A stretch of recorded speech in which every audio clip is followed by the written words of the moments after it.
Well, healthcare was certainly a hot topic on today's campaign trail, so we have three candidates here to discuss their party's priorities. Jenny Kwan is a British Columbia NDP candidate. She joins me from Vancouver. Hello. Hi there. Dr. Doug Olson is a Manitoba Liberal candidate. He is in Winnipeg. Hello to you. Hello. And Eric Duncan is an Ontario Conservative candidate. He joins me from Cornwall, Ontario. And hello to you as well. Good to be here. Hello. So let's talk with Dr. Olson first. I am curious about how you describe what was promised today. It's lots of billions. There's lots of billions flying around. So $3 billion to help provinces hire at least 7,500 doctors, and then another few billion, I guess, to primarily deal with things like waiting lists, among other things. It's not all that different from a promise that the party made in 2019.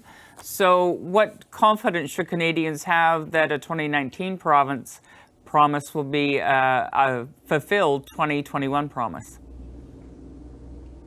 I think Canadians should be very confident. That was made in good faith, and of course that many initiatives were slowed down drastically with the pandemic. A lot of resources had to be diverted to this, but the commitment to increasing access to Canadians for healthcare and primary care still stands. Okay, the big promise coming from the Conservatives, Eric Duncan, is the boosting of the Canada Health transfer to at least 6% from its current rate. It has a long history, as we know, and I think people go down that rabbit hole of the history of the escalator. But let's just talk about the top line promise, which is the $60 billion over the next decade. Will that funding be unconditional, or will there be strings attached to it? Well, thanks again for having us on. And yes, we are looking at drastically increasing transfers to the provinces to increase healthcare spending. And there will not be strings attached in the sense that we want to be partners with the provinces. Each province knows when it comes to, for example, long-term care, mental health, these subjects and the flaws in those systems have come up numerous times during the pandemic. So we've said we're going to partner. We trust the provinces, but we're going to provide that minimum 6% increase every single year. We're in the middle of an election. We have a full platform on what we're going to do. Liberals, like we just heard from Doug's answer, is that 2 years ago, they promised something, they didn't deliver it. Now they're saying, oh, well, trust us again. We've been very clear from day two of our full platform that we're going to provide increased funding transfers. The provinces know they have a partner and they know what they can expect. Stable, predictable, drastically increased funding to help our healthcare system. Okay, and let me go immediately to Jenny Kwan now. I want to talk about the Ndp promise because it's different in that, again, the Ndp is talking about coming up with a roadmap to bring, for example, universal dental care to the public system. What can you tell? A lot of billions attached to what the Conservatives and the Liberals are talking about. How many billions attached to your promise? Well, let me first go back and respond to the fact that the Conservatives under the Harper administration, they actually unilaterally cut the escalator costs, cut healthcare transfers to the provinces. And at the time, Mr. Trudeau in opposition spoke out against it. And so then when he became prime minister, he did nothing to reverse the cuts.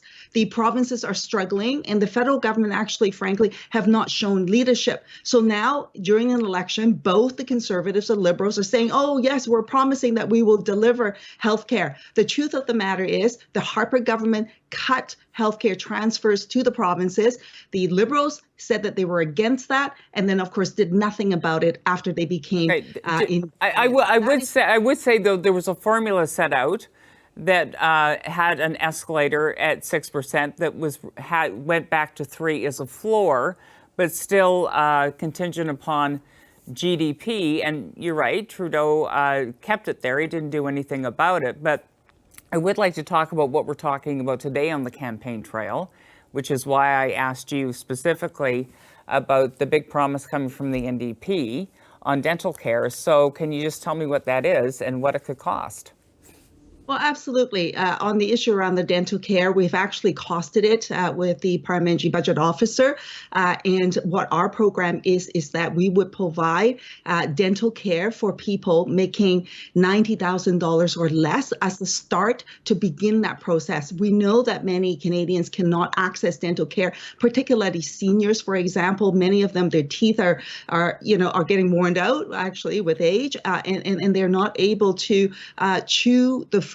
Actually, some seniors have told me that they have to blend up their food in order to get sustenance, and that's just something really wrong with that. With our promise, the Parliamentary Budget Officer has costed it out and says that it is manageable and it is actually doable. Equally important, of course, is Pharmacare. Just today, I talked to a couple of constituents who suffer a stroke, and they have huge costs to their Pharmacare, and they are not covered for their Pharmacare either. And so, people are really struggling. In the House of Commons, the NDP actually moved a motion to say that we need to begin this work, that we need to bring in universal Pharmacare and begin the process of providing dental care. Sadly, the Liberals and the Conservatives both voted against it. And finally, when we talk about, reducing the escalator cost, cutting it from 6% to 3% is a lot of money. And they promised more. I'm just going to stop you there, Jenny Kwan, because I do want to talk to the other people on this panel, and I think we got your point. You made it. So let's just move on. I want to go back to our candidates. First of all, Doug Adelson, who's the Liberal candidate in Manitoba. And I just want to talk to you again about, a lot of money was promised today. There was also a lot of discussion, and I will talk with Eric Duncan about this as well, about the role that private healthcare plays in a universal and public system. A lot of points always get made around this during campaigns, and we know that there's been a lot of discussion about what happened with Twitter and that piece of tape. But I have to say that I think we all acknowledge there is a role for private healthcare. What is the Liberals' view on that? What role does private healthcare have in our universal, publicly funded healthcare system? If there may be a limited role for certain types of private care. However, what is certainly not desirable is a two-tier system where you have private providers that will allow people who have more money, more privilege, can afford better insurance to jump the queue and receive a different standard of care. That is not a universal healthcare system.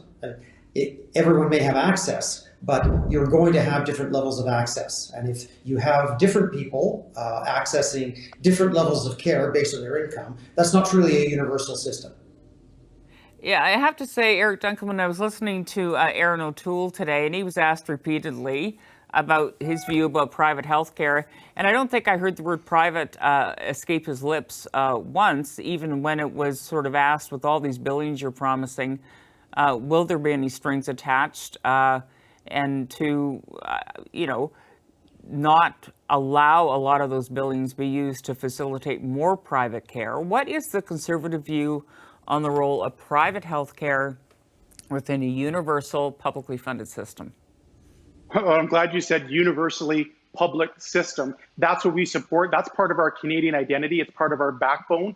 It is a strength of what makes us as Canadians. When it comes to healthcare, the delivery, the provinces, and each province knows what's best and how to do it. I think what Canadians need to know at the end of the day, the most important thing, we are going to increase transfers that are giving to the provinces. We're going to increase the amount of money. I just want to go back and clarify with Jenny as well. Every single year under Conservative governments, the amount of healthcare spending transferred to the provinces went up. Every single year. There was no cuts. More money than the year before every single year. We've gone and said we're going to give 6% to go back. So again, we have a universal, publicly accessible, single-tier healthcare system. It's the core of our Canadian identity. And again, Kathleen, I just want to say this about that doctored video from Chrystia Freeland. It was nothing short of pathetic that they edited that video. And here again, they're doubling down. They're trying to mislead and say about a two-tier system and do all this fear-mongering. They got caught. Can I just say, Twitter, a lot of people, like, I take your point. I know what Twitter flagged it, but let's not forget, Lots of people edit videos. A lot of parties edit videos. Doesn't make it okay. And obviously, It doesn't make it okay. the monetary policy clip of the Prime Minister was also shared on social media, edited without his full comment there. So it's not to say two wrongs make a right. My point being that this is how it happens in campaigns often. The difference this time is that Twitter flagged it. Well, and again, they deliberately cut out the parts that reference the universal public healthcare system. But they also had a link to the full video. They did include a link to the full video in the thread. Kathleen, after they were caught, after they admitted and Twitter put that flag up, they knew it, and they're still trying to fearmonger here today. And again, I'll just say the narrative of the campaign, Kathleen. You see our full Conservative plan available on day 2. We are right looking at Canadians in the eyes with Canada's recovery plan and giving a detailed, internally balanced at this point and costed plan. We're working with the parliamentary budget officer. The theme of this campaign, I think it speaks to ethics and integrity, which the Liberals have problems with. But even more to that is the part that is amazing. We are over a week into this campaign, and the segment earlier in the introductory said the Liberals are going to have a platform in a couple of weeks. Election day is in a couple of weeks. The people who've been most caught off guard by this election is the Liberals. They're flailing all over the place. Okay. They're desperate. Okay. And tell me, we have a clear, crystal clear plan. The contrast, I'm happy to put it up any day of the week versus the Liberals going all over the map. Okay, I think they say them's fighting words. So, but we've got a few more weeks of a campaign to see how that battle goes. I will leave it there just because we are out of time. I want to thank you all. That is Dr. Doug Aolfson, as well as Eric Duncan, and Jenny Kwan. Thank you.